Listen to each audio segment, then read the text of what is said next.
Good morning, good afternoon, good evening to all our viewers, and a very special welcome to one of the co-founders and key women of faith global leaders of Lead Integrity, Dr. Fulata Moyo. Um, Dr. Moyo, if you will permit me to continue to speak with you as Fulata, as we've done with all our different interviews, I just want to bid you a very special warm welcome. You have been, for ever since I can remember, working in the space of gender equality, women's leadership, human rights, interfaith dynamics. You have been such an inspirational leader figure. We have some of your quotes on our website because that's how much we value the words that you say, that are genuinely like pearls of wisdom. And so I'm delighted to have this opportunity to have this conversation with you. And as with much of Lead Integrity's engagements, it's a conversation about leadership, about faith, about, in this case, women of faith, the times we are living in, and the work that you continue to do and to lead in your different spaces. We always hope that the people who are listening to this are from different generations. So there are those who are already very seasoned in this work of either international development or human rights or, service, public service in different ways, things that you yourself have done over many decades, but also younger men and women keen on hearing what the interlinkages and intersections are between their lives today as young people, politics, in participation, democracy, gender, that whole dynamic, especially since we live in such remarkably conflictual times.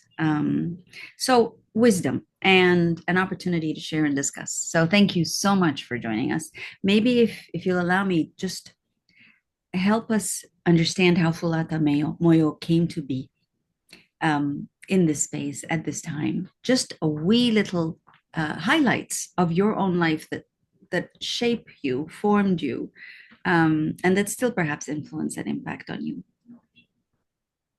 Thank you so much, Dr. Zakaram. And if you may permit me, I should also refer to you as Aza, if that's okay. Absolutely. Yes. Thumbs up. Thumbs up. Yes. Okay. Yeah, it's a great honor to be in this space with you. And as you have said, actually, I would say more about you than about me, that you have been in these spaces where you've really demonstrated a kind of leadership that I've always said, wow, wow, wow, And well, for me, actually, it's very interesting that after serving in a certain position with an international organization of faith, listening to many voices of women and really looking at the kind of spark and kind of twist, a life-giving twist, a fun creating and what I would say, a kind of leadership that felt to me like it created space for someone to be themselves and to be in touch with who they really are, and not to try to copy somebody else. It has been like, for me, looking at women leaders, especially because I've so much interacted with the women of faith, to see that some of them, even though in their faith traditions, they would not be given the platform to lead in particular spaces, yet wherever they found themselves, they put in their best and they created the space for others to be their best. And this is what has really motivated me. And so for me, being part of Lead Integrity and being in this space has been a great honor, because I've really asked myself, like, what legacy do I leave behind that connects my generation with the younger generation? And the younger generation can look up and say, oh, there's something that these older women were doing that we have been able to harvest something good out of it and learn from it and build on it. So for me, this space is the space where I find myself that I can be myself, but to be myself also recognizes the fact that for us women, it's really the solidarity with other women that gives us the power and the permission to be ourselves in our best or even our worst self. Beautifully said, beautifully put. Have you in your experience working with male faith leaders and women faith leaders, what have you noticed to be any particular differences, and or how have sometimes they been similar on some things or issues? What have been the What I've noticed in the circles that I've been has been that one commonality has been that for those who have not really taken time to look into themselves and resolve whatever tensions that has built regarding their life as themselves as well as part of the community. Those who have not really taken time, or maybe they've not had the opportunity to have the space where they could do that, they lead out of fear and out of insecurities. And therefore it becomes the kind of leadership which, I mean, to be fair to such a kind of leadership, is that they really do not know better. And so they try to do their best, but it is coming from a place of woundedness that has not been resolved. And so most of the times it's the insecurities come out much more than the securities. And that's where the difference also comes, because whether we like it or not, from my own observation, women grow up to be in touch with their insecurities sometimes, because we grow up embracing our vulnerability. So we meet with fellow women, we talk about our struggles, we find spaces to actually scream when we need to in the darkness, or because we usually don't have the space that is created for us. So we create our own spaces. And this vulnerability I'm talking about is a vulnerability that is not grown, is not like born with us, but the life we come into. I mean, it actually does not, sometimes it seems like they don't expect much from us. And because of that, we learn that actually not much is expected from us. So what is it that we need to deal with for us to actually still bring out the best that we can be? So it's out of that frustration of not much being expected from us, and not much of the narrative being positive about us, that it allows us and gives us permission to actually be in touch with our weaknesses. And Yeah. No, please continue. And because of that, Mm. we find ourselves that when we come to spaces where we can lead, it's easier for us to be in touch with our vulnerability and to create spaces where others can also be vulnerable. And together we find a way forward, and we strengthen each other along the way. I'm not saying this is a general thing for every woman, but it's easier for women because the culture we come into Mm. actually most of the time doesn't expect much from us. That raises a few very profound questions, because these are very, very important and profound assertions.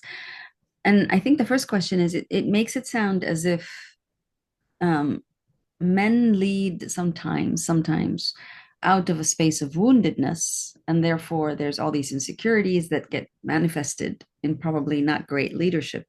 But it's as if women don't have that because society doesn't expect much of them. And yet we all know that societies do expect plenty from women. They have specific roles, certainly, to perform, but it's not as if they're just about, expected to have absolutely nothing to do. So maybe you could help us nuance a little bit. I mean, are there no Mm-hmm. women who operate from Mm-hmm. a space of woundedness? Are there no women leaders who operate from a space of woundedness? And what does that look like then in terms of leadership styles? Those who, Mm-hmm. what does insecure leadership look like for men and women in faith spaces? And what else is there that is also, you've mentioned it as if women have a better time working together, and yet we both know that that's usually not so the No, case. no, no, There are no, encounter no. many things with other women. So maybe if you don't mind, just nuance a little bit Mm, that which you yourself have experienced and are speaking to, mm, about the mm, strengths and weaknesses that both men and women share in leadership is in faith spaces, but also what makes it possible for women to overcome sometimes and do the mm, most amazing things that you know because you've done. mm. So, yeah, thank you for that, because the way I said it, it was like women, men, and but it's more complicated. It's very complicated in that a burden, a lot of heavy burden I expected on women, but it's just because our world is divided into the public and the private. And most of what is expected of women is in the private, in the home, in the domestic spaces. Maybe cleaning the spaces of worship, but not standing up there to preach. I mean, so it's in a way like so we carry a lot of woundedness as women because of that. So much is expected from us, and yet there is little input that communities make to build us, to also have access in where men have access. Having said that, men, they are pushed into the limelight in the public space, but most of the times they don't even have models that actually help them to understand the responsibilities of being in those limelights. So they usually find themselves alone in the limelight and doing the best they can. And therefore, their woundedness is most of the times that insecurity of not knowing what to do, but still being expected to do. And part of the other insecurity is that because we, as I said, we grow up most of the times being in touch with our insecurities because of the way that we have to do all these things, and the way that as women we talk to each other, we we laugh at our foolishness, openly with each other if we find those safe, secure spaces. And yet, for most men, I think we are part of the problem also as women, because we are part of the socialization of the men. So I hear, like, I was in Australia for some time before New Year this year, and I was talking with a friend, and we were celebrating, we were doing the 16 days of activism. So we had activities every day. We had like a kind of a seminar. We were talking to people giving their presentations, and we invited a man to talk about masculinity and how they understand being men. And he talked about how, for him, he was divorced and he had to raise his children. And these were girls, not boys. He found that these girls wanted to talk about their struggles, and then he was not equipped to do that and to facilitate that talking. And so he had to look for women in his life to be able to talk to the girls. But one thing that he said was, I found myself faced with the question of, why is it that as men, we can't talk about these things, about our own struggles? And he said, we meet as men, we talk about football, we talk about weather, we talk about many other things, but most of the times we don't talk about ourselves. And I think that's part of their woundedness, but it's part of the woundedness that communities have created. Because we would say, so my friend was saying, actually, I feel guilty because I have told my son, don't cry like a girl, do be strong, So there is an expectation that communities have, and the expectations that they have for me when I'm growing up as a girl is not the same that they have for boys. And I think that also creates a lot of complication. And it's the same, I think, in marriage, that you find that I come from a tradition, a context where women will gather to prepare the girl for marriage. They will give her instructions, a lot of them, what she should do to make her husband happy and all that. And no men gather to talk to the man about how he can make his wife happy. It's assumed he knows what to do. So those assumptions, I think, have created a lot of woundedness and insecurity. Makes a lot of sense. Thank you for elaborating that.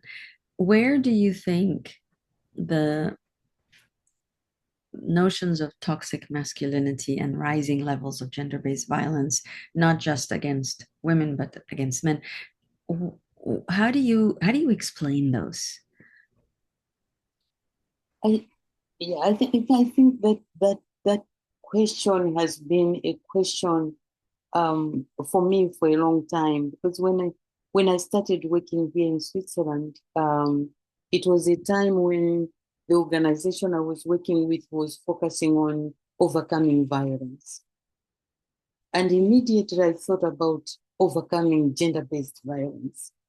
And immediately I thought about, if we say 80% or 90% of violence, of gender-based violence against men, against women, against the other genders, is directed by men, then how can men become a solution to the problem that they are part of? And so we started this transformative masculinity journey, and men would talk about how they were socialized. Women would talk also about how they were socialized. And we discovered that some of the socialization and the expectations that have been put on boys and girls have created a kind of toxicity. Is it what's the word? It It's toxicity. Toxicity, yeah, it's a hard word. It's a hard word. In both toxic femininities and toxic masculinities.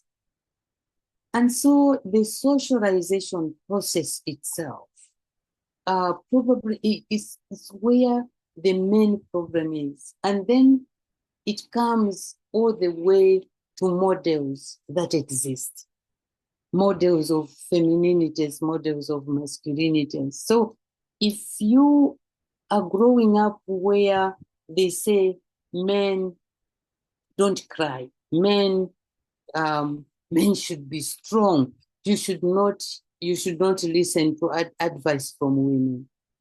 You know better, men know better than women.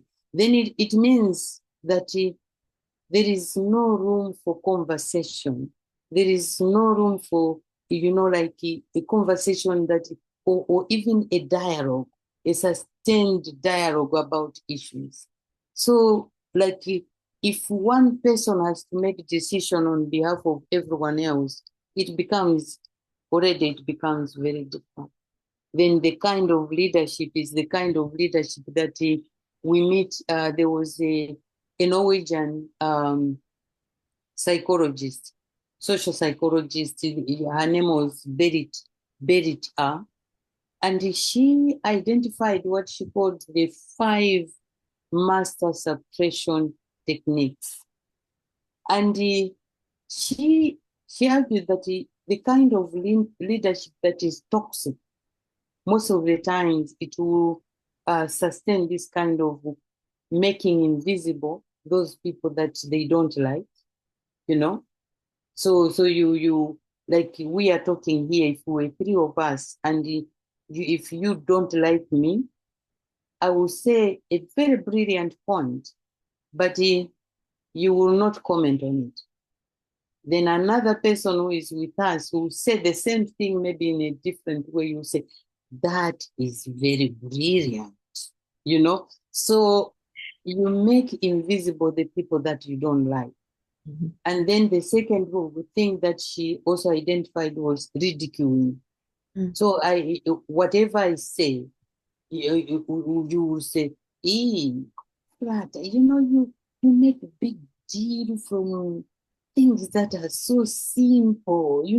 Some people have gone through more difficult things, but you are, so ridiculing. And then third was withholding information, crucial information that I need to know, but you will withhold because you don't want to advantage me.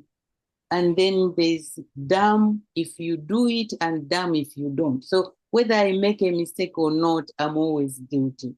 And the last one is heaping blame and putting a shame. Heaping, blaming and shaming, blaming and shaming. So this toxic kind of leadership is actually, it reflects on insecurities of a leader.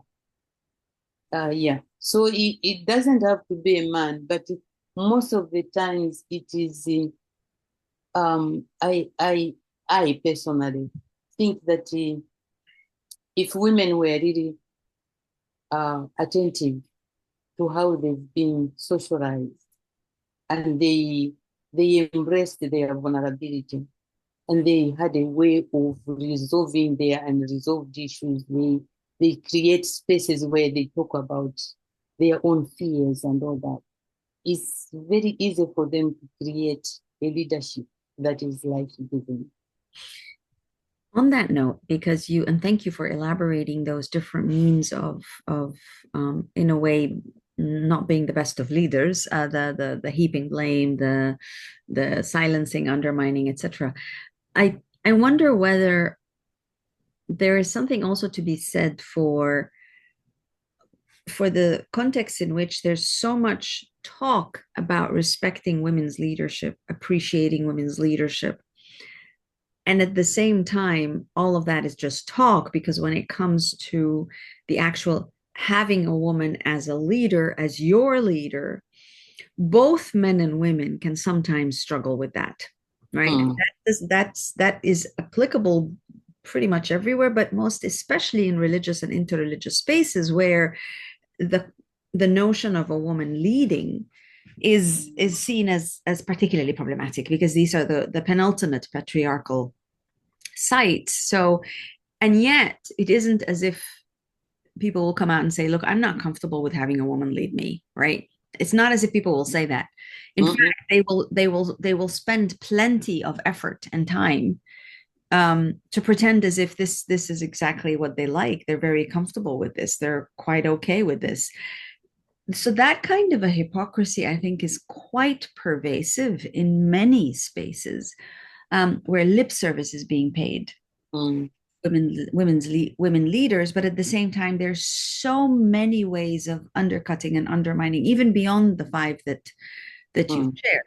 And tell us a little bit about your how you see that and may have. I mean, we've both experienced it in multiple different fora, but what kind of forms does that look like, and what would be your advice to women who are either coming into these leadership positions in faith communities and or are in them already and adopting a very male style in order to prevail, given the multiple forms of hidden resentment of them? Mm. What would your advice to those women be? Um, well, I think this is a topic that really needs to be dealt with in in a very extensive way. But just in a small contribution, um, most of these women who come to leadership in mainly patriarchal structures that are really like so difficult, like especially religious spaces. I think for a woman who comes to that leadership, first of all, they should be aware that most of the times they are a token. So it's tokenism. And once you know that I'm a token, then you embrace your power to do the best that you can.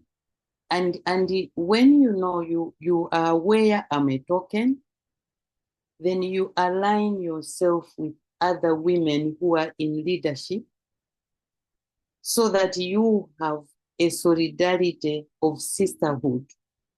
And most of the times, because tokenism, what it does is it elevates you away from others, and it gives you the understanding that you are in that position because you are better than the rest of the women. So they might not say it that way, but they might say, oh, Fulata, you are unlike your other, African women. For you, we can work with you. We can work with you. And once you start believing those tokenistic, toxic sayings, then you start now really isolating yourself. And you think that you can trust these men who are surrounding you. Meanwhile, you might discover that actually, because you are blind and you think you can trust them, you entrust yourself. So you will go to them with your vulnerabilities.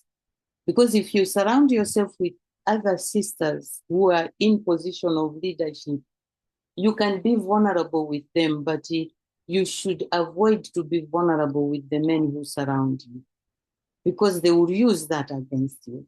And what happens, if I may, and sorry, I know that this is a very complicated subject that can take days to unpack and work around and build capacities and their strategies. I understand. And I'm sorry to put you under this pressure. We're in a few Oh, no, moments. no, no, But I think this is such a rich conversation that few rarely have an opportunity to get into, even though we all experience these different things. But one of the things that strikes me about what you said is, okay, so find, which is exactly what we tell one another, and how we even met, you and I, in many guises, is you find circles of trust that you where you can unpack some of the what you're facing and struggling with, and you will find support and alliances, and there's a recourse, a space of recourse, a safe space, a haven, and trust in alternative women spaces that can be a bit of a healing, or at least a venting space from where one is constantly under that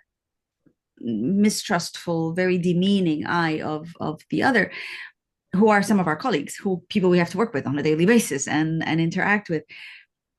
One of the biggest, I think, challenges that the entire feminist movement, east, west, north and south, it doesn't matter that women who are struggling for rights and their own entitlements, but also working on behalf of other girls and women. One of the things that we confront is situations where some of the women themselves in those faith-based spaces can be very, very cruel, in many different ways, and or adopt the same position, demeaning, undermining, denigrating, silencing, stepping away, letting you handle.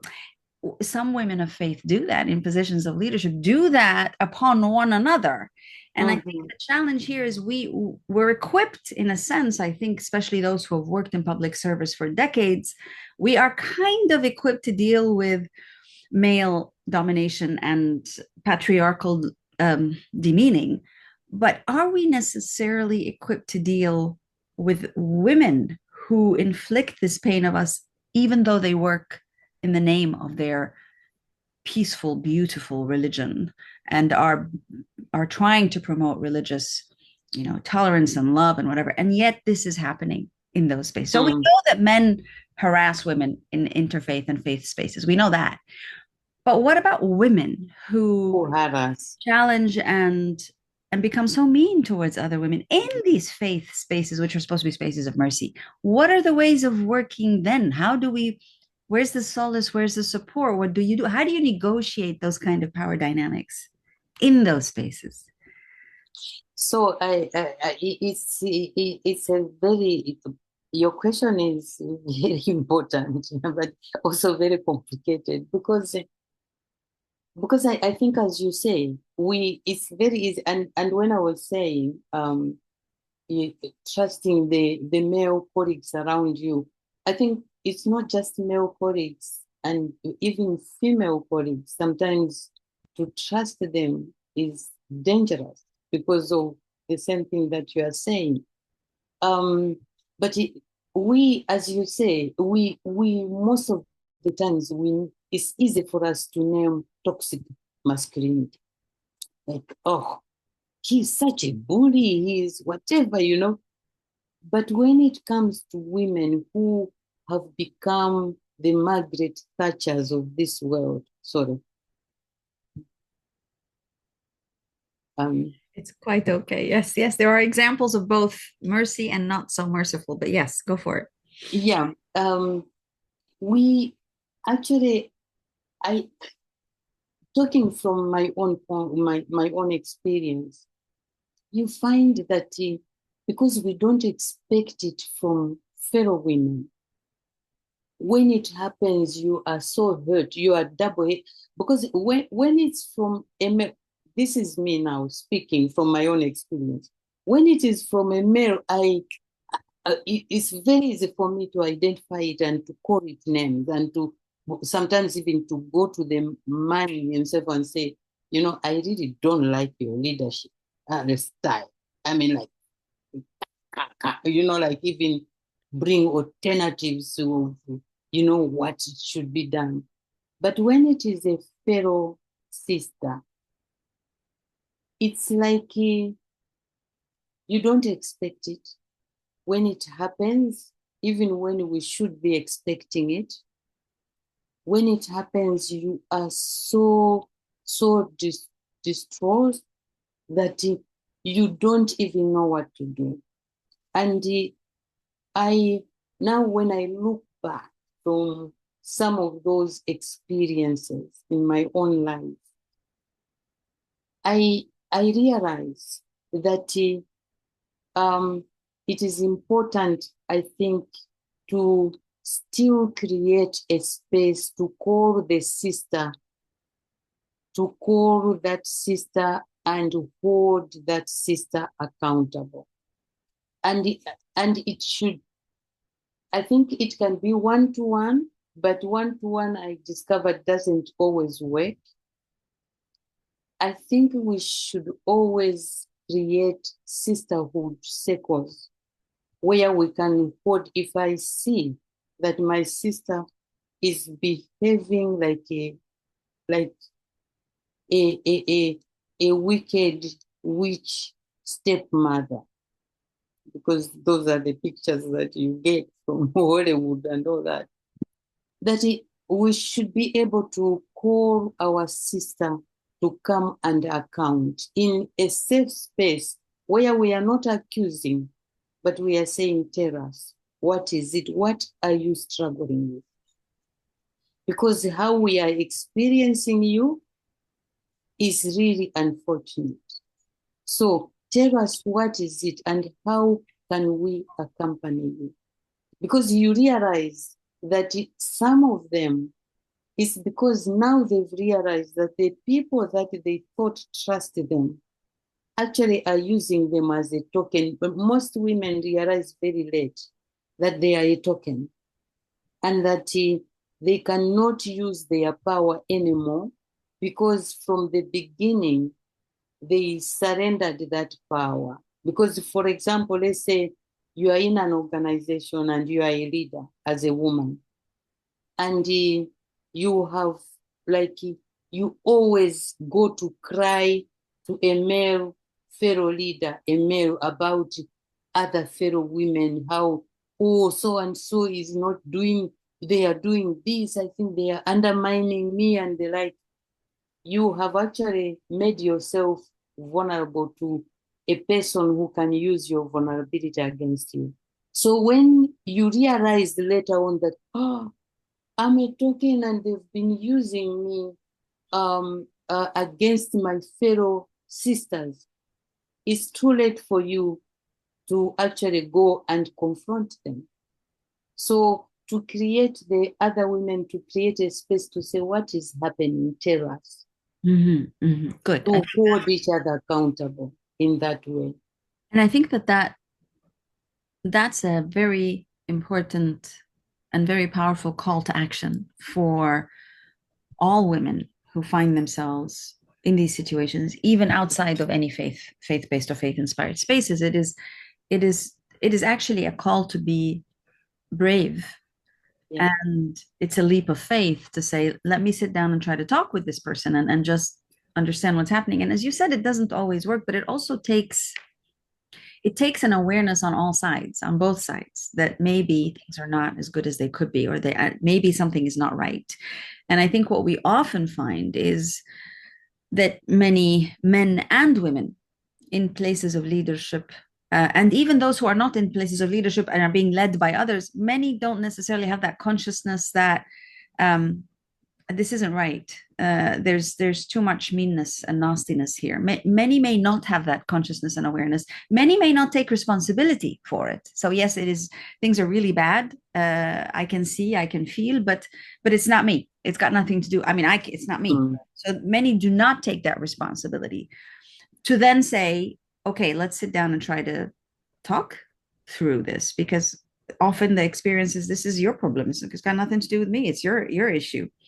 And I think it's one of the things that we assume is that in faith-inspired and faith-based spaces, no matter what the faith is, but one kind of assumes, and clearly that is maybe not the smartest of assumptions, but one assumes, I did, that in the faith-based and faith-inspired and faith-centric spaces where people deal and talk about and with and for religion, that there would be more of that ownership and accountability for what isn't going very well, what is problematic in one's own approach and in others' approaches. that there would be more of that willingness, because that sense of being closer to your conscience that's giving you a hard time because you're working with and about and for conscience, which is what religion is or supposed to be, what faith is supposed to be. So when you think that, well, these must be the spaces where people are a little bit more sensitive perhaps to some of these issues, and maybe more willing therefore to take the leap of faith and be courageous in confronting their own insecurities, right? Mm-hmm. Realize that it's exactly the same as any other space where people are not willing to, not able to, whatever the word is, but being close to religion or faith Mm-hmm. does not automatically translate into being more conscious, more sentient, more sensitive, and more accountable. And I think it's understanding and realizing that is perhaps one of the biggest lessons that we need to also share, because there's a lot of people who are inspired by working in and for and with religion and in religious spaces, thinking that perhaps this is where they can find the kind of leadership that is honest, that is transparent, that is accountable, that will take responsibility, and then realizing, wait, this is like so many other spaces. In a conversation with a few people over the years, I've also encountered some who would tell you, religious people who would say, but why do you hold us up to a different standard? We're humans too. So obviously, we will make the same mistakes. Why should we be accountable to any different standards of being? What would you say to that when somebody responds and says, well, why are you expecting this to be a good space or a space of courage or accountability in a way different than any other spaces? What would your response be? I think one of the things is to actually to come to terms with the reality that religion can be a resource of transformation. In that why religion is different, there's different expectation if you are in a religious context than outside, is that there is a code of conduct in religion that actually almost, like when you get into it and you take up leadership in that space, you are committing to something that already says that I will not do it the way that other people do it. I will do it the way that this space defines the perimeters and what is acceptable and what is not acceptable. So we are human, yes. We are not spirits. We Angels. are not, we are not God. We are not angels. But we consciously, out of free will, choose that this is a space where I want to operate. And therefore, the rules of the game have implication on what is expected from us. So yeah. That's So brilliant. Go yeah. ahead. Go ahead, please. No. So I think on that basis, it's like if you come to Switzerland to live here, I can say, oh, I'm a Malawian, but I've come into this space. Therefore, the rules of Switzerland are in they. I have to be I have to be accountable for that. That's very well put. And I like the metaphor that you gave. You live in a country X that has its own sort of norms, values, and ways of living. You do need to accommodate and take the responsibility for living there too. And the same applies if you decide to join any position in a religious space or an interreligious space. There are responsibilities and expectations there too. I think that makes tremendous sense, and it's a very reasonable way of explaining. And I'm grateful to you for making that. One of the things that I know you have pioneered and spoken of quite a lot is the importance, and you've done it yourself and manifested it multiple times, is the importance of building alliances across the religious spaces, but also across areas of specialization. So if you're working as a sociologist and anthropologist and political scientist and whatever, religious leader, political leader, you've been in the space of making and urging for and manifesting how you do these kinds of alliances and how critical they are to the ultimate objectives that you have and that you share. And it isn't easy in many contexts. It isn't easy to make these alliances because they will ask you to, they demand, these kinds of alliances demand that you transcend sometimes the boundaries of what is acceptable to your specific institution. This specific institution functions in ways A, B, C, D. It does not function in ways E, F, G, H, right? So you have to, you are forced to work within these, but at the same time, what you're working for, in your case, gender equality as part of human rights, as part of freedom, it's a bigger agenda. It transcends any one institution. How have you managed that tension between working to represent a specific organization and the way it works and its limitations, and at the same time working to honor a goal or a set of goals that transcends the one institution? How do you navigate? How did you navigate that? For me, and during the time that I was working in that area, specialization within a defined organization, because now I work freelancing. I realized that the limitations of so you realize that this is what is expected within this organization, and it has its own limits, and it's these limits I cannot override them within this contained context. But taking an intersectional approach meant that you look for allies in the other contexts and organizations. And so you make programs like, for example, we had this program of women and advocacy training, which started as gender advocacy training. And we realized that if we were just one organization, we found that we could not transcend certain barriers of expectation. But so we had different ecumenical organizations together, and then we went, and you became part of an important ally during that time, because then we could work with you as within the UN system, and we could use the tools of the UN that are really for human rights, women's rights being human rights.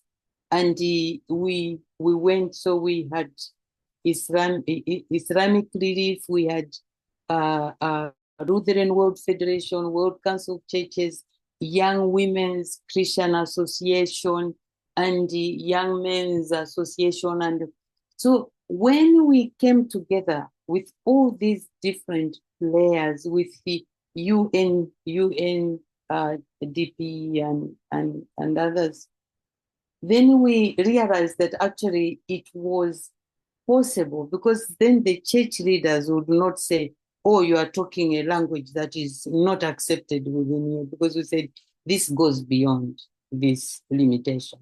So finding allies outside the perimeters of your limitation has always been very important. And also looking at your work, not just as so advocacy, how do you define advocacy?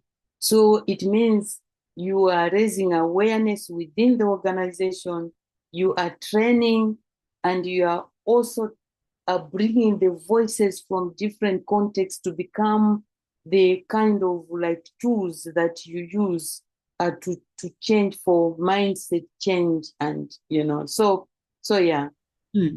Brilliant. Thank you. Dr. Moyo, I think the last thing I wanted to ask you, and that's why I started with the formal Dr. Moyo, obviously, dearest Fulata, one of the things I'd like you to please in a sense, leave us with is your wisdom and advice to younger generations, especially younger generations of women who are frankly facing a world that has intensified in misogyny. We thought we had a difficult time when we were in public spaces and continue to be now in public spaces.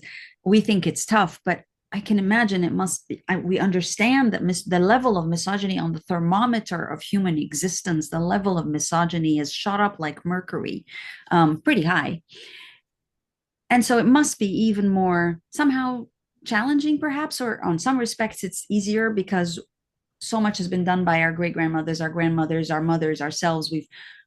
We've served quite a bit. We've paved many roads ourselves, but there are some still very, very rocky, and sometimes even, sometimes the avalanches happen and there's more rocks on the path than there were during our time. So it's not a uniformly easier or more difficult period, but misogyny is on the rise. So what would be the things you would advise the younger generations of men and women, frankly, as they engage in a world that is so dramatically different than the ones we grew up in, that we are also struggling to cope with? But what would your advice to them be? I think three things that I would say. First of all, I would say that learn the story of the struggles before and how others overcame. And that story, I know that many people don't think that there is much you can learn from the past. Mm. But I think there is always something that you can learn from the past. So learn the story, because I'm saying this because one time I was talking to a young woman from Europe, and I had a dramatic way of doing a gender disconstruct, because I met this man was coming and gave like a this unsolicited compliment. Oh, you look nice. And I didn't know this man. So I looked at him and said, oh, you also look sexy. And this young woman almost fainted, So she follows me. She says, what's your problem? I said, what? She said, you embarrassed that man. I said, the man who gave me compliments which I didn't ask for. She says, but I thought as women, we really enjoy compliments. I said, no. I think that's the first thing that you need to learn, that our foremothers have been fighting to say, we are not to be objectified, like we are just a beauty thing dangling around you. I mean, like, she says, but when you leave your house, you want to look nice because you want the men to see you. I said, no. I look nice. I look in the mirror. I say, Fulata, this is you today. Go and conquer the world, She says, you are strange. But anyway, so I said, you see, she says, we don't, these are the little things that we want to keep as young women, that we don't want to kill everything, everything beautiful, we like it when they compliment us and all. I said, go read the story of what the women had to fight. They fight for you to be where you are. Read. So that is very important too. It's also very important for younger people to build alliances with the like-minded people. It's very good because if you are solitary, alone, most of the times this misogyny will destroy you, will completely wipe you out. But if you find like-minded people, male and female, because that's the beauty of today. that there are so many young men who realize that women are not, like, they are not less than them. So find those allies and work together with them, and create spaces where you have serious conversation and dialogue about what are the issues. And three, choose, like, because internet gives so much information that is not information. Mm-hmm. You know, I mean, find, I mean, it's beautiful that we have technological advances the way we do, that we can just click and we have all the information we need. But you find real human beings, order that you can check in with, and verify some of the things with what is really happening in the world. But I mean, this, you cannot walk alone on this path, and don't think that you have come to a point where everything has been sorted out. Yeah. So the wisdom to be able to be surrounded by like-minded, create alliances that are helping you to overcome and to not to be alone, and verify information. Brilliant. What if we were to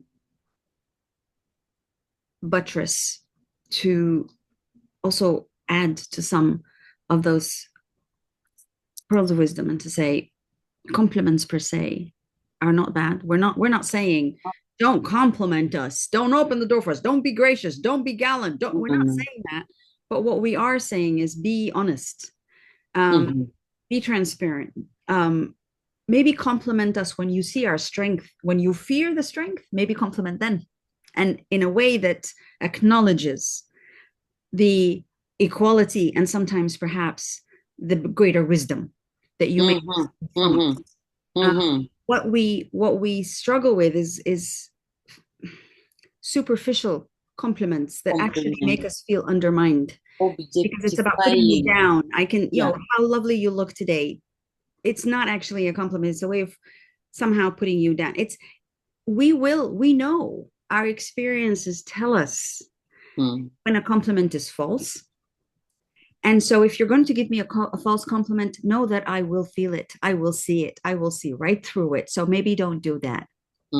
Don't dishonor me by giving me a false compliment. Don't undermine my intelligence by giving me a false compliment. I think those are the, if you will, the complexities, the strategic complexities of the business of compliments. It is good to be kind. It is important to say kind words to one another. In fact, it is critically so in almost every single faith tradition. We are told, use kindness, be kind, use kind words. But kind words are something else. They are about reaching into the soul and making great the being of the divine within each of us. That is not the same as a false compliment, which makes you feel undermined. And there is, and we are wise enough as professionals to see the difference, to feel the difference, right? So I think that's the point that we're trying to leverage to the younger generation. If it makes you feel uncomfortable, there's probably a reason for that. Reflect.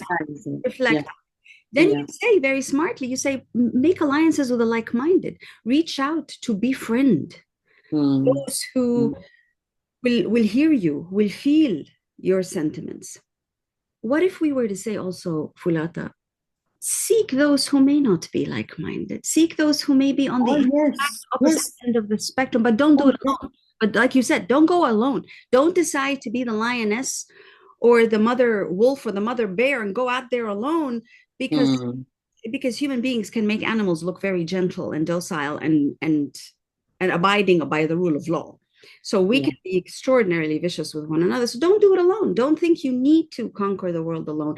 But at the same time, do seek together, perhaps. Seek those who may be very different, who may think on exactly opposite terms. Because if we don't do that, we continue to be limited to our own like-minded small universes, when there are many like-minded but not like-minded, the opposite too. So there's a reason No, for thank you. Yeah. Thank you for that. Yeah. Thank you for that. Actually, when I was saying like-minded, I was saying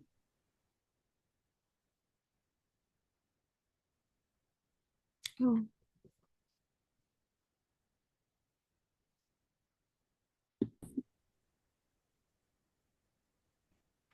So yeah, so when I talked about the like-minded, I mean surround yourself with the like-minded as support system.